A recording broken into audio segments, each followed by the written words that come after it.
Type 4 হচ্ছে বহুব্রীহি সমাস। বহুব্রীহি সমাস এমন একটা সমাস যাকে চেনা খুবই কঠিন, কারণ এটা পূর্বপদকেও প্রাধান্য দেয় না, পরপদকেও প্রাধান্য দেয় না, একদম নতুন কাউকে সে প্রাধান্য দিয়ে থাকে। ঠিক আছে, তো আমরা টেমসকিগুলো দেখি। প্রথম প্রশ্নে বলা আছে যে বহুব্রীহি সমাসের পূর্ব ও পরপদের কোনো পরিবর্তন হয় না তাকে কি বলে? অলুক বহুব্রীহি, প্রত্যয়ান্ত, সংখ্যাবাচক নাকি নিপাতনে সিদ্ধ?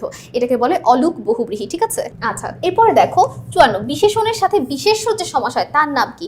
বিশেষণের সাথে বিশেষ্য যে সমাস সেটাকে বলে বহুব্রীহি সমাস। বেতার কোন সমাস উদাহরণ? দেখো বেতার দ্বারা বেকেও বুঝায় না, তারকেও বুঝায় না, এটা দ্বারা কি বুঝায়? রেডিওকে বুঝায়, অর্থাৎ একটা যন্ত্র, অর্থাৎ পূর্বপদ প্রাধান্য পাচ্ছে না, পরপদ প্রাধান্য পাচ্ছে না, অবশ্যই বহুব্রীহি সমাস।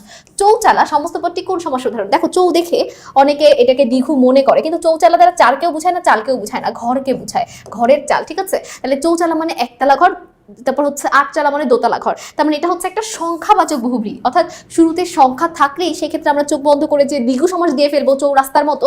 চৌরাস্তা যেমন দ্বিগু সমাস, কিন্তু চৌচালা কিন্তু সংখ্যাবাচক বহুব্রীহি। অর্থাৎ আমাদের সবসময় লক্ষ্য রাখতে হবে যে এটা কি পূর্বপদকে প্রাধান্য দিচ্ছে নাকি পরপদকে প্রাধান্য দিচ্ছে নাকি কাউকে প্রাধান্য দিচ্ছে না। যেমন চৌরাস্তা, সেটাতে রাস্তাকে প্রাধান্য দেওয়া হচ্ছিল, তাই সেটা ছিল দ্বিগু সমাস।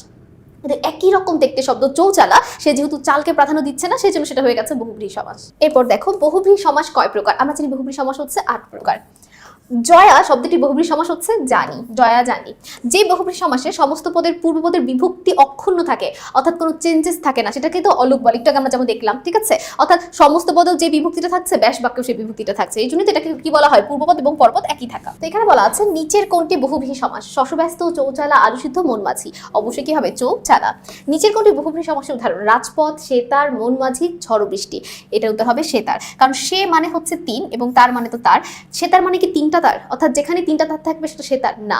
সেতার হচ্ছে একটা গান বাজানোর যন্ত্র, এক তারায় এক তার থাকে গান বাজানোর জন্য, দোতারায় 2টা তার থাকে, সেতারে 3টা তার থাকে, সে মানেই 3। তো এটা হচ্ছে সংখ্যাবাচক বহুব্রীহি সমাস, কারণ সেতার দ্বারা সে কেউ বুঝায় না, তারকেও বুঝায় না, একটা যন্ত্রকে বুঝায়।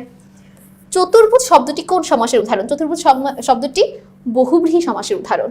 ব্যতিহার বহুব্রীহি সমাসের উদাহরণ কোনটি? ব্যতিহার বহুব্রীহি সমাস মানে যেটার পূর্বপদে আকার থাকবে, পরপদে রসিকার থাকবে। কানাকানি, মারামারি, হাতাহাতি। কানে কানে যে কথা, কানাকানি, এখানে কানাকানি কোন সমাস? এটা অবশ্যই বহুব্রীহি সমাস, কারণ কানাকানি দ্বারা কানাকেও বুঝায় না, কানিকেও বুঝায় না, কোনো অন্ধ কাউকে বুঝায় না, কানে কানে কথা বলাকে বুঝায়, নতুন একটা অর্থ দিচ্ছে। পূর্বপদ প্রধান না, পরপদ প্রধান না, যে কাউকেই প্রাধান্য দেয় না, যে কাউকেই পাত্তা দেয় না, সেই তো বহুব্রীহি সমাস। কোন সমাসে পূর্বপদ ও পরপদ কোনটির অর্থ না বুঝিয়ে অন্য কিছু বুঝায়? বহুব্রীহি সমাস। যে পূর্বপদকেও অর্থ দিবে না, পরপদের অর্থকে প্রাধান্য দিবে না, সে কাউকে প্রাধান্য দেয় না, সেই হচ্ছে বহুব্রীহি। পূর্বপদ বিশেষণ ও পরপদ বিশেষ্য হলে তাকে কোন ধরনের বহুব্রীহি সমাস বলে? সেটাকে বলে সমানাধিকরণ, সমান সাইড। ঠিক আছে, হাতাহাতি কোন সমাসের উদাহরণ? অবশ্যই পূর্বপদে আকার আছে, পরপদে রসিকার আছে, এটা হচ্ছে কি আমাদের ব্যতিহার বহুব্রীহি। নিচের কোনটি বহুব্রীহি সমাসের উদাহরণ? এটা আমরা দেখেই বুঝতে পারছি, সে তার, 3 তার, কিন্তু এটা দ্বারা যন্ত্রকে বুঝায়। আচ্ছা তাহলে দেখো এখানে বলা আছে সংখ্যাবাচক বহুব্রীহির উদাহরণ কোনটি? সংখ্যাবাচক বহুব্রীহির উদাহরণ হচ্ছে তেপায়া, কারণ তেপায়া দ্বারা আসলে 3টা পাকে বুঝায় না, চেয়ার টেবিল এগুলোকে বোঝানো হয়ে থাকে, নতুন একটা অর্থ দিচ্ছে। এরপর এটা দেখো। আচ্ছা তাহলে দেখো 71 নম্বর প্রশ্নে কি দেওয়া আছে? কোন বাক্যে ব্যতিহার কর্তা আছে? ব্যতিহার কর্তা মানে যেখানে 2টা কর্তা একই কাজ করে। বাঘে মহিষে এক ঘাটে জল খায়। কৃদন্ত পদের সাথে উপপদের যে সমাস হয় তার নাম কি? তার নাম হচ্ছে উপপদ তৎপুরুষ।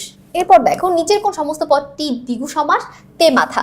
বিভক্তি লোপ হয়নি কোনটিতে? তেলে ভাজা। দেখে বোঝা যাচ্ছে এখানে একটা বিভক্তি আছে। তো সকলকে অসংখ্য ধন্যবাদ আমাদের সাথে এতক্ষণ এই পর্বটি করার জন্য, এবং পরবর্তী পর্ব করার আমন্ত্রণ রইল। আমি কানিজ ফাতেমা ওয়ারদাজ এখানেই শেষ করছি। আসসালামু আলাইকুম, আল্লাহ হাফেজ।